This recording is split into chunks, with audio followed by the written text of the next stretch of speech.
O estudo de formas alternativas de produção e armazenamento de energia tem-se intensificado nos últimos anos, sobretudo com a multiplicação de smartphones e equipamentos eletrónicos com grandes requisitos de energia, e que têm imposto à ciência e à indústria a procura de respostas inovadoras que permitissem ultrapassar as limitações atuais de autonomia.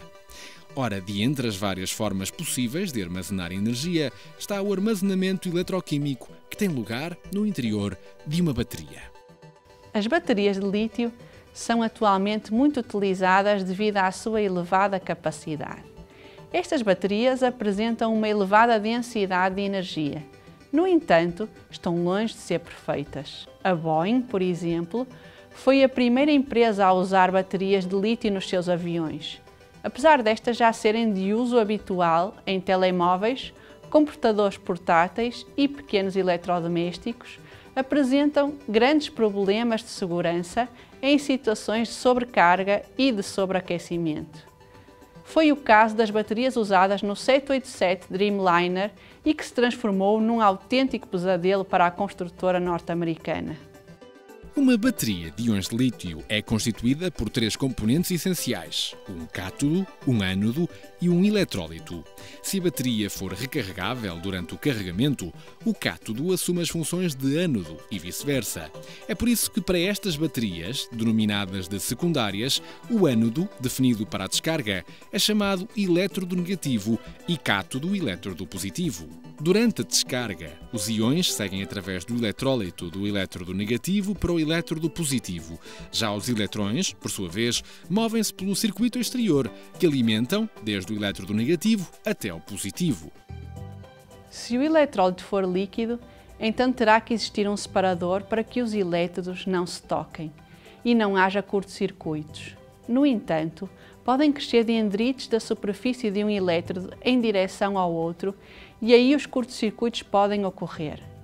As baterias são ainda constituídas por coletores de corrente, que normalmente são metais como o cobre para o elétrodo negativo e o alumínio para o elétrodo positivo. E que característica deve ter uma bateria? A diferença de potencial entre elétrodos e a sua capacidade, a carga máxima que pode armazenar, devem ser os máximos, isto para a maior parte das aplicações. A diferença de potencial entre elétrodos é calculada utilizando-se a equação de Nernst.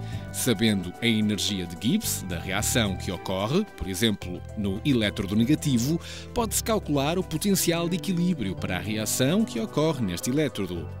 Poderíamos repetir também este cálculo para a reação que ocorre no elétrodo positivo. A diferença de potencial da bateria será então a diferença entre os dois valores anteriores. Ora, dito isto, como se calcula a carga armazenada no elétrodo negativo?